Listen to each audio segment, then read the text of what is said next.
Morning guys, wanted to give you some updates on Abel, the LMTV that we're building into an expeditionary rig. I got a couple of air conditioners. They're 137 bucks a piece and they're super tiny, which is good. This one has a cutout of 12 by 16 and then only 10 inches of it sticks out of the cab.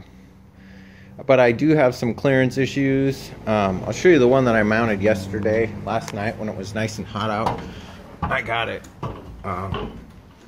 mounted in one of the cutouts and used 2 tubes of Volcom, and then you can see I screwed it into the aluminum wall here, and then on the outside from underneath, you can't see it now because I covered it with Volcom, but I screwed it in down there, and then the whole thing is double sealed on this side and that side, and then with this aluminum plate that I put here. I was originally going to put it here, but the spare tire is in the way and it would make it stick out in here too far, and I didn't want to do that. This inverter does power it, but it will not power both the fridge and the air conditioner at the same time. So as soon as the fridge kicks on, it doesn't work so good. So what I planned to do is I ordered a Cobra 2500 watt with 5000 peak inverter, and it got really good reviews, so I'm going to be using that. And we'll just keep this DeWalt one as a spare. It's a good inverter, it does great, it just won't work for what we're trying to do with it, so I'll keep that one as a spare. I'm getting ready to mount the air conditioner in the cab, and I'll show you some of the clearance issues that I'm having there and the location that I chose to mount it. So I originally wanted to mount it in the center there. You see where that little radio connector is? I originally wanted to mount it there, but once again the spare tire's in the way and the cab bounces around. I didn't want it bouncing against the spare tire. So the next thought I had was to mount it down low here, but once again you've got a decontamination unit and the spare tire track is in the way. Amongst other things, mounting it up high would not allow the center seats to sit back all the way, so it will be, you'd just basically eliminate the center seating. So this is the cutout that I've come up with. It'll be on my side, which is good because Willow doesn't care for the AC that much. But it also gives us a lot of extra space. So it'll stick out here, you know, maybe 8 or 9 inches. And then on the inside of the cab, I'll show you. So on the inside of the cab here, it'll come from here down, over, and up. I kind of marked it out on the inside here a little bit. But see, then the seats, this is what I'm talking about with the seats. If I would have tried to mount it in the center here, these seats would never go upright again, see? So I wouldn't be able to have extra passengers in here if needs be. So yeah, and then I'm gonna mount the amp peak inverter either like right here or maybe down here, and I gotta cut this plastic sheeting out to fit the air conditioner. So I'm basically gonna get that cut out and start working on getting it mounted.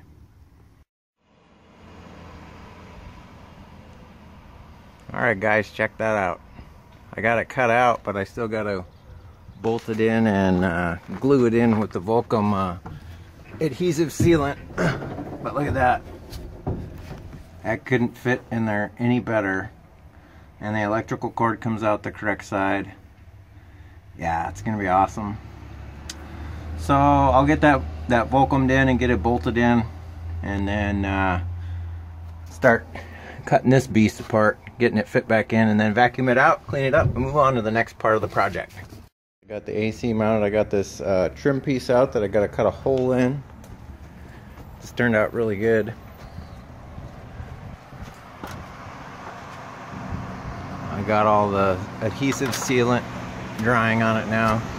I've got it plugged into house power and running, and it cools down the cab in about 3 minutes. It's a big air conditioner for a small space like this. So yeah, just gotta cut out the trim piece, get that back in here, and then I'm gonna pull power in and mount the inverter on, probably back there or on the floor or something, we'll see. But yeah, I'm excited. This turned out really good. So on to the next step. Alright guys, Amazon just stopped by and dropped off a missing piece of the puzzle a day early. So these are quick disconnects which I need to run power into the cab for the inverter. So because of the cab tilt, you need a quick disconnect. I'm not going to wire the cab the factory way where you have to go all the way down to the front of the cab and then back in and all the way. I'm not going to do that. I'm just going to come in the back wall. Easy peasy. Quick disconnect solves that whole issue, and we'll get this wired in. I did get that panel back in. It fits pretty good. I cut it a little bit big just to make sure that I could get it in there on the first try. And so yeah. So I'll get the inverter wiring started, and I wanted to redo the battery box wiring because I don't like the way it turned out, and I got a couple of circuit breakers to throw in there instead of a giant block with Allen screws in it. So we'll keep going here.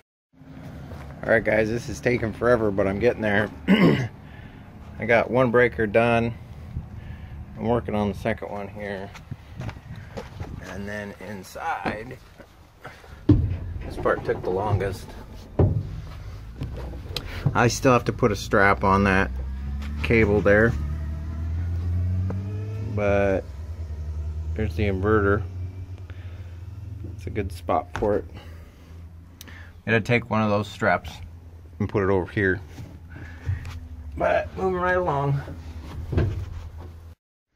Alright guys, got the battery box buttoned up here.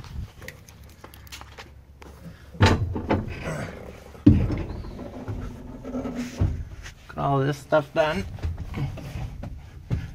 The inverter set up. So let's give this a test run. See how well it works, and start the truck up so that the voltage remains steady.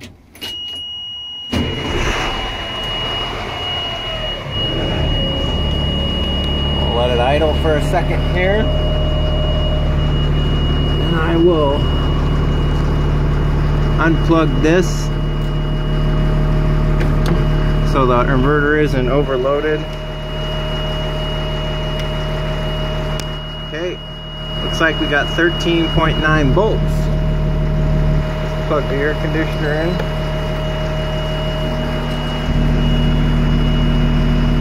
Air conditioner's running. Cooling cycle isn't on yet, but we'll wait for that to hit.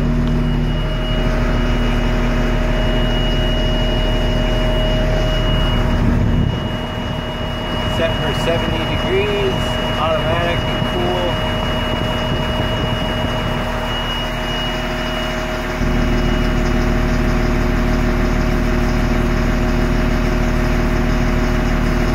I know these little air conditioners pull about 450 watts. Let's see here.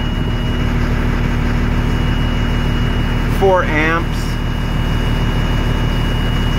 So yeah, that's about 450 amps, and these are the inexpensive ones, so they don't have that soft compressor start, so sometimes they ramp up to 800, 900 watts and then they calm down after that. So I had this thing running plugged into house power earlier to kind of break it in a little bit to lessen up the load on the inverter. But the cooling phase has not started yet. You can see it's still running at about 50 watts or 90 watts.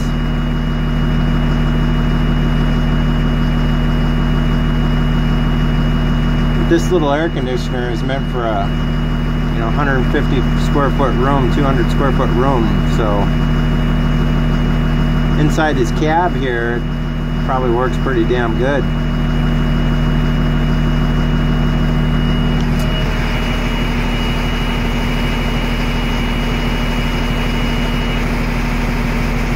Waiting for the cooling to hit. Come on, little air conditioner, turn your compressor on. We want to see it. Either the inverter will stop working because it maxes out, or it'll push through.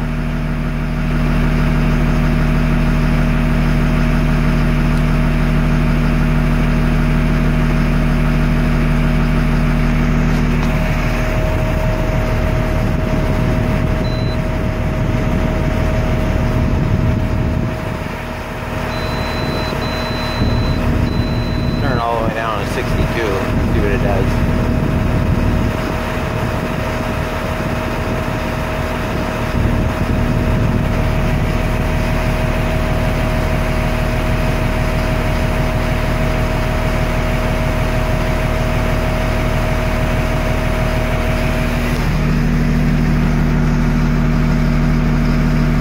Still only 150 watts.